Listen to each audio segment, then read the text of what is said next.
عزت اللہ کے لیے، اللہ کے رسول کے لیے، عزت ایمان والوں کے لیے یہ پیغام دینا چاہتے ہیں مسلمانوں، جس نبی رحمت کی برکت سے آج جناب اعلیٰ بھائی کو بھائی کا پتہ ہے، بیٹے کو باپ کا پتہ ہے، یار کو یار کا پتہ ہے، محلے دار کو اس کی عزت کا پتہ ہے، انسان کو انسانیت کا پتہ ہے۔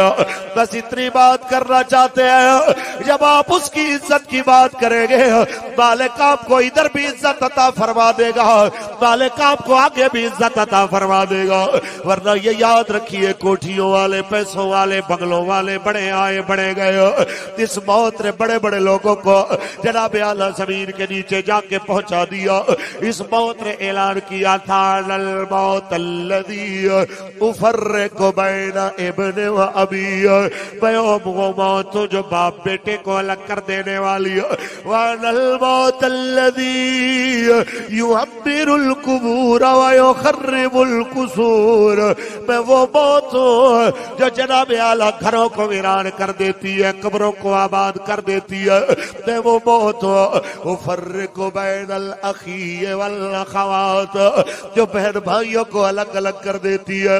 اُفَرِّقُ بَيْنَ الزَّوْجِ وَالزَّوْجَةِ، جو میاں بیوی کو علیحدہ علیحدہ کر دیتی ہے۔ تو موت جو جدائیاں ڈال کے گھروں میں ہنستے بستے گھروں میں آنسوؤں کے ڈیرے بسا دیتی ہے، وہ موت جو جناب اعلیٰ ساتھ کھیلنے والے بھائیوں کو ایک دوسرے کے غم میں رونے پہ مجبور کر دیتی ہے۔ تو موت دروازے پہ دستک دے رہی ہے، کوئی یہ نہ سمجھے کہ کامل شہزاد چلا گیا تو میں سدا رہوں گا، میری باری نہیں آنی، باری سب کی آنی ہے، بس تیاری کر لو۔ بس کاش باری ایسی آئے جب دنیا سے جائیں تو لوگ کہیں رسول اللہ کا نوکر گیا ہے، حضور کا وفادار گیا ہے۔ تم یہ نہ سوچتے رہنا تم پیسے والے ہو، تم مال والے ہو، جناب اعلیٰ آپ مرو گے تو مولوی بلا لو گے، مولوی فاروق الحسن کو پیسے زیادہ دو گے تو جناب اعلیٰ تمہارا نام ہو جائے گا، تمہاری بخشش ہو جائے گی۔ میں حضور کے غلام ہونے کے ناطے سے تمہارے لیے دعا کر سکتا ہوں، میں گارنٹی نہیں دے سکتا بخشش کی۔ بخشش کی گارنٹی میرے نبی دے، بخشش کی گارنٹی حسن حسین جنت کے سردار دے۔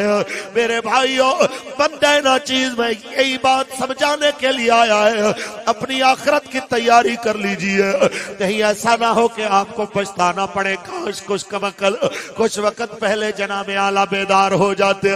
وارث شاہ فرماتے ہیں جانا مٹی دے ہیٹھ ہر ایک بندے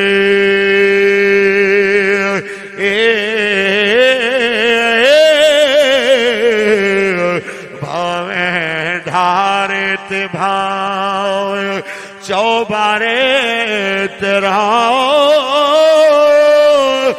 جنت جانا تا کچھ کر بدیا او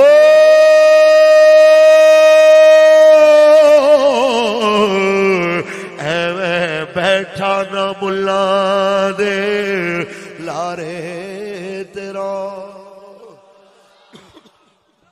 یہی پیغام دینے کے لیے آپ کے دروازے پہ آئے، کچھ تو کر کے جائیے نا۔ یہ ضروری نہیں ہے کہ موت صرف بوڑھے بندے کو آتی ہے، ہم نے کتنے جوان دیکھے ہیں جناب اعلیٰ۔ یہ ضروری نہیں ہے کہ موت بیمار کو آتی ہے، ہم نے کتنے پہلوانوں کو مرتے ہوئے دیکھا ہے۔ یہ کوئی نہ سمجھے کہ صرف غریب مرتا ہے، ہم نے بڑے بڑے ارب پتیوں کو مرتے دیکھا ہے۔ اس سے پہلے کہ آپ کا وقت آ جائے، آئیے کچھ رسول اللہ کی عزت کے لیے کچھ کر لیجئے۔ آپ عام لوگ نہیں ہیں، آپ وارث ہیں صحابہ کی محبت کے، یہ بچے بھی عام نہیں ہیں، یہ بچے وارث ہیں حضرت معاذ اور معوذ کی محبت کے۔ کون معاذ اور معوذ کہ بدر کے میدان میں نہ داڑھی ہے نہ مونچھیں آئی ہیں، ابھی چھوٹی سی عمر ہے، اور آ کے جناب عبد الرحمن ابن عوف سے پوچھتے ہیں بتائیے چاچا ابو جہل کہاں ملے گا؟ وہ عمر دیکھتے ہیں، بچوں کا سوال دیکھتے ہیں۔ ارے میرے بچوں کیوں پوچھتے ہو؟ کہتے ہیں ماں کہتی ہے وہ حضور کو گالیاں دیتا ہے، آج وعدہ کر کے آئے ماں یا ہم نہیں یا گستاخ رسول نہیں ہے۔ تو کہتے ہیں میں نے یوں اشارہ کیا، تو کہتے ہیں مجھے نہیں پتا، اشارہ کر کے میری انگلی پہلے نیچے آئی ہے کہ وہ بچے اپنی منزل کو پہلے پہنچے۔